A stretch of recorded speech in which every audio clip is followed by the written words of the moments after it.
Salut à tous, et aujourd'hui, ça commence bien.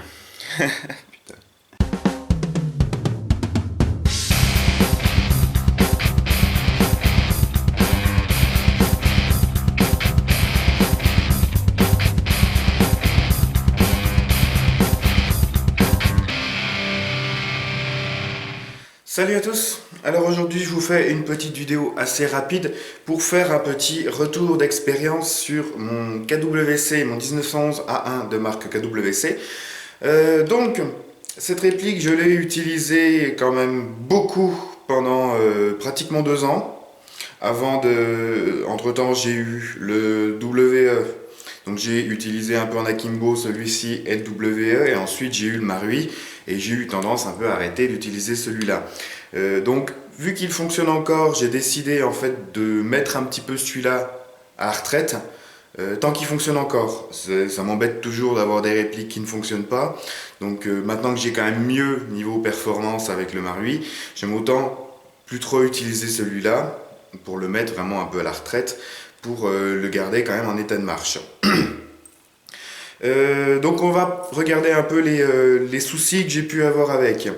Le premier problème que j'ai eu avec, bon, on peut parler un peu de la peinture qui s'est abîmée sans s'effriter en fait. Elle s'est usée, hein, de fait d'être dans le holster, de tomber par terre, de prendre des vôtres assez violentes. Mais il fonctionne encore. Premier gros souci que j'ai eu avec, qui s'est présenté pardon, assez tardivement. Là, vous voyez qu'il n'y a pas de bille dans le chargeur. Ça n'engage plus l'arrêtoir de culasse. Tout simplement parce que, hop, ici, le petit tété là qu'on voit juste à ce niveau-là, qui normalement vient pousser l'arrêtoir de culasse quand la dernière bille est tirée, il est usé. Tout simplement, c'est de l'usure, il s'est usé et il ne fait plus son boulot correctement. Donc même parfois ça vient bloquer la culasse à peu près à ce niveau-là. Donc voilà. C'est de l'usure, hein. Il n'y a pas à dire, c'est de l'usure. En parlant des chargeurs, j'ai Wild Dog dans ma team qui possède ce modèle-là aussi, qui a eu des gros soucis avec un ou plusieurs chargeurs, je sais plus, les chargeurs qui... en fait, le joint qui est à l'intérieur ici, le joint là, fait de la merde, complètement. Ce joint n'est pas du tout étanche, si bien que dès qu'il insère une sparklette, quand il va serrer, dès qu'elle va être percée, ça va... dans tous les sens, ça bousille des sparklettes pour rien, qu'en gros. Apparemment, c'est un problème qui est assez commun sur ce genre de truc. Moi, j'ai pas eu ce souci-là, je sais pas. Des fois, ça va, des fois, ça va pas. Donc ça a été un souci, un peu un gros souci. Sur son modèle, lui, il y a une des goupilles. Là, vous voyez la sécurité. Il y a une des petites goupilles avec le ressort à l'intérieur qui a dû sauter, si bien que la sécurité, elle se balade, il n'y a plus le tic, tic, tic, il n'y a plus le cran en fait. Mais bon, ça fonctionne toujours aussi.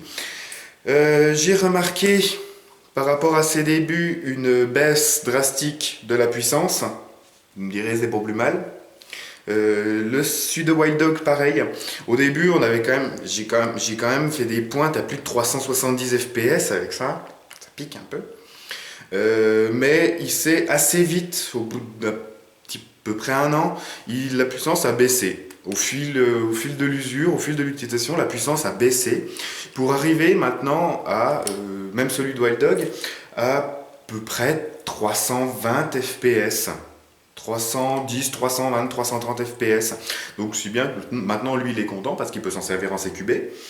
Mais voilà, la puissance qui a tendance à baisser. Je sais pas si c'est l'usure des pièces, je sais pas tellement d'où ça peut venir. Et autre fait que j'ai remarqué aussi sur celui-là, c'est que avant je balançais de la 0,25 grammes à largement presque 40 mètres avec, et maintenant c'est plus la peine. Hein. Le Hop-Up / Bax a vraiment perdu son efficacité et est vraiment devenu très très mauvais, si bien que même le hop-up réglé à fond, la 0,20 g part à 25-30 mètres, pas plus quoi. Vraiment le hop-up, et puis le hop-up qui s'est usé en fait je pense, et qui a vraiment maintenant du mal à faire son boulot.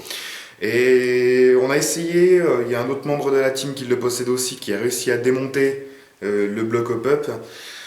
Malheureusement, c'est du KWC, il n'y a rien de compatible. Le joint ressemble un peu à un type VSR10 9 ball violet, Modify beige, un joint hop-up type VSR10, mais ce n'est pas du tout le même, ça ne correspond pas, la taille n'est pas du tout la même, si bien qu'il est totalement incompatible. Donc on peut pas y faire grand chose, c'est du KWC, c'est pas vraiment prévu pour être modifié, pour être démonté, il n'y a rien de compatible, c'est vraiment dommage. Malgré ça, c'est vraiment une réplique que j'adore toujours et que j'ai vraiment adoré utiliser, qui m'a sauvé la vie un sacré nombre de fois. J'ai fait des shoots monumentales avec. Mis à part une puissance un peu haute, c'est vraiment, de base une puissance un peu haute, c'est vraiment une réplique que j'ai adorée, qui va franchement super bien, que je suis super content d'avoir eu et que je recommande vraiment pour une utilisation au début en extérieur, c'est-à-dire vous pouvez faire des shoots d'assez loin au vu de la puissance, et c'est pas dit que dans beaucoup d'assos il passe. Nous on le tolère en extérieur tant qu'il dépasse pas les 350 fps. Donc on impose des limites de tir, des distances de tir un peu plus importantes du fait de sa puissance. Mais voilà, faut pas s'amuser à tirer au contact avec un machin qui peut balancer une bille à 360 fps, votre copain il va winner. Qu'avais-je d'autre à dire dessus? J'ai pas eu vraiment... si j'ai une vis, j'ai une vis carouillée. Ça peut arriver, hein, c'est normal. Hein, on y voit souvent sur d'autres répliques des pièces qui... oui, là, je suis obligé d'engager l'arrêteur de culasse à la main si je veux qu'il fonctionne. Et ça fait pareil vraiment lors des tirs. Mis à part ça, mis à part ces soucis, il fonctionne toujours aussi bien. Hein. L'autonomie n'a pratiquement pas bougé. On fait toujours à peu près ces 4 chargeurs avec une sparklet de CO2. Il a toujours un kick aussi agréable, toujours un jeu.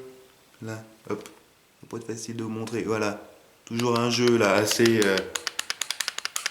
assez monstrueux. Mais mis à part ça, il tient bien, il va toujours aussi bien. Vraiment, voilà, je veux pas l'utiliser jusqu'à ce que mort s'en suive, on va dire. Je veux vraiment le garder à l'état de collection, donc il est maintenant à la retraite.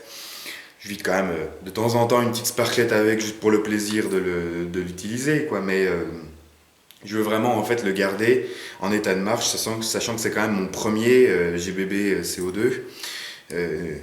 Correct, quoi. Avant j'avais le petit Taurus PT247 pourri, que j'ai toujours d'ailleurs, qui fonctionne toujours, mais qui pareil est à la retraite. Voilà, vraiment un truc que je vous conseille, une réplique que je vous conseille si vous avez une assos qui tolère les puissances un peu hautes. Vous amusez pas à jouer en CQB avec ça au début, hein, parce que vous allez vraiment faire des trous dans les copains. Hein. Mais si vous avez un terrain qui vous permet de tirer à plus de 20 mètres, voilà, c'est puissance d'une AEG, vous respectez les règles d'une AEG avec, quoi. Voilà. Pour cette vidéo, l'espace commentaire de la vidéo va vraiment être très important, parce que vu que je sais que beaucoup d'entre vous, beaucoup de joueurs possèdent cette réplique, j'aimerais vraiment que ceux qui la possèdent mettent dans l'espace commentaire leur avis sur cette réplique. Depuis combien de temps vous la possédez, les problèmes que vous avez eu avec, si vous les avez réglés, tout ce qui va bien, ce qui va pas. Faites un peu la même chose que moi, en résumé, hein, en quelques mots. Dans l'espace commentaire, dites-moi ce que vous en avez pensé de cette réplique, les soucis que vous avez eu avec. Ça pourra en plus avoir des avis en plus du mien et aider des joueurs qui ont des soucis, qui ne savent pas comment les régler, et ou d'autres qui voudraient l'acquérir pour savoir vraiment ce que la communauté en pense. Voilà, j'espère que vous aurez apprécié cette vidéo. Si c'est le cas, n'hésitez pas à mettre un pouce vert, à commenter la vidéo et à vous abonner à ma chaîne si ce n'est pas déjà fait. Sur ce, je vous dis merci d'avoir regardé. Salut, salut, Airsoft est bien, et à la prochaine!